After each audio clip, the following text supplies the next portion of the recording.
Welcome back, guys. We got another frame by frame. We're going to do something a little bit different. We're going to talk about handstand kick-ups. So we're kicking up to the wall to do a handstand hold or handstand push-ups. We're going to talk about how to get there. I have a few different methods that we're going to do. So you're going to see me just start with just a little short little kick-up. You're going to notice first that before we get there, you're going to notice that my hands are flat on the ground, completely flat. I'm not up on my toes, I'm not on my thumbs, completely flat, and then my arms are completely straight as well.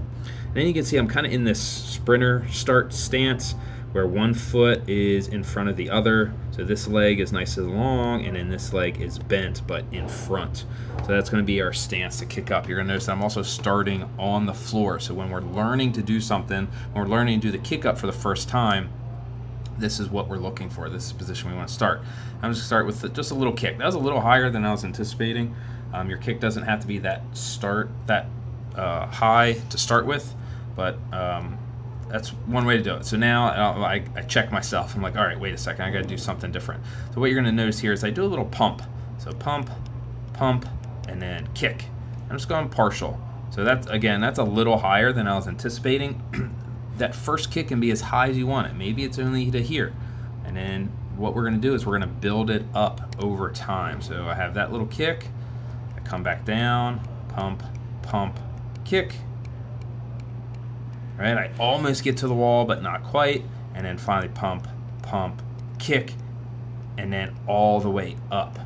Again, when I finally do that kick up all the way through, I want you to notice my arms are completely straight.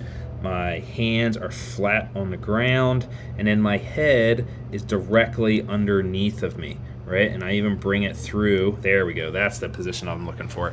That head is in line, so I'm directly through. What we see a lot of times is people look at the floor. They look at the floor, and they're arched back, and then that creates a lot of overextension and puts a lot of stress on the shoulders. So we want to make sure to keep that head neutral. We're looking across. My feet are together and pointed. There we go. Together and pointed at the top. And that's a good handstand hold. So to get up there, we slowly build that up over time. We start with a small kick, a little bit bigger, a little bit bigger, a little bit bigger, and then we get over all the way up, side down. And the big thing is making sure that your shoulder is stacked over your elbow, which is stacked over your hand, your wrist. We want this to be a straight line, two straight lines. This is going to create a nice, strong foundation for being upside down. If we start having those joints that are bent or overextended, we're going to have a really hard time getting to that movement. And then I just finish with a little kick up. So I'm going to come back, and this time you're going to see how I'm starting. I'm going to do a kick up where my hands aren't on the ground, so my hands are overhead, right? They're straight. My arms are straight.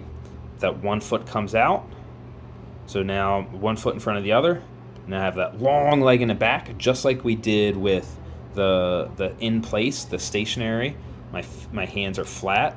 My arms are straight. My shoulders are straight. And then I kick up onto that wall, bring my head through, bring my feet together, and point it. So what we want to do is we want to build it up over time, slowly. And then once we have that static kick up, then we can start working on our dynamic kick up, where we're kicking up to the wall from a standing position. Now, when we come down, we also want to come down 1 foot at a time. So you're going to see I bring 1 foot down, catch, and then the other foot down. It's basically a reverse kick up. So this one's going to come down, it's going to be a little bit closer, and then I have that long leg out to get out of that position. That's going to help us stay safe. When we bring both feet down at the same time, we can really come down with a lot of force, and that's when something weird and something bad can happen. So the same way we get up, that looks like I'm kicking up to the wall, is the same way we get down. All right, I hope this helps. If you have any questions about your kick up, please let me know. We'd love to help you get better. Thank you, guys. Cheers.